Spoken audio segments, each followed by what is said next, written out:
কলকাতা শহর থেকে বেশ খানিকটা দূরে হুগলি নদীর তীরে একটা পুরনো জমিদার বাড়ি ছিল।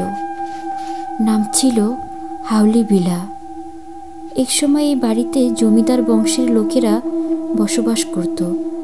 তারা ছিলেন খুবই অত্যাচারী এবং প্রজাদের উপর নানা রকম নির্যাতন করতেন। কথিত আছে তাদের অত্যাচারে অতিষ্ঠ হয়ে প্রজারা এক রাতে বিদ্রোহ করে জমিদার বাড়ির সবাইকে হত্যা করেন। এরপর থেকে হাউলি ভিলা অভিশপ্ত হয়ে যায়।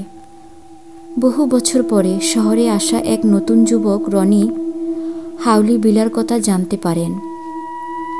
সে ভূতের গল্প ভালোবাসত, তাই কিউরিসিটি আটকাতে পারল না।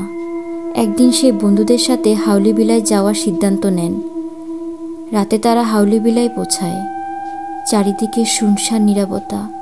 পুরনো জরাজীর্ণ বাড়িটা চাঁদের আলোয় আরও বেশি ভয়ঙ্কর দেখাচ্ছিল। রনি আর তার বন্ধুরা ভিতরে ঢুকলো। ভিতরে ঢুকে তারা দেখে সব কিছু লণ্ডভণ্ড হয়ে আছে।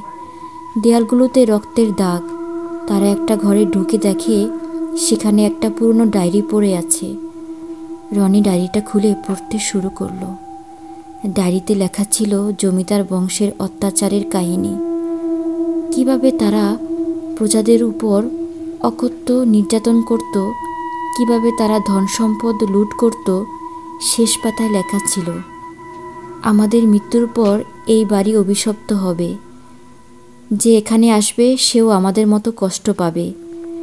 ডায়েরি পড়া শেষ করে রনি দেখে তার চারপাশের সব কিছু যেন বদলে গেছে। পুরনো সেই দৃশ্যগুলো যেন তার চোখের সামনে ভেসে উঠল।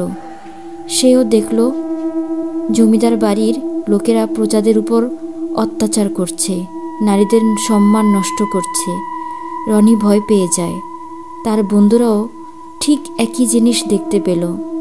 তারা বুঝতে পারে তারা আসলে অতীতের সেই ভয়ঙ্কর রাতে আটকা পড়ে গেছে।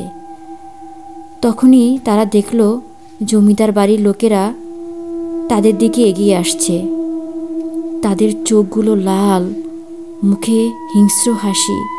রনি আর তার বন্ধুরা পালানোর চেষ্টা করল, কিন্তু তারা পালাতে পারেনি, বাড়ির বাইরেও যেতে পারেনি।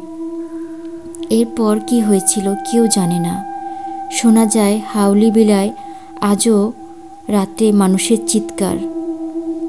যারা সেখানে যান তারা আর ফিরে আসে না।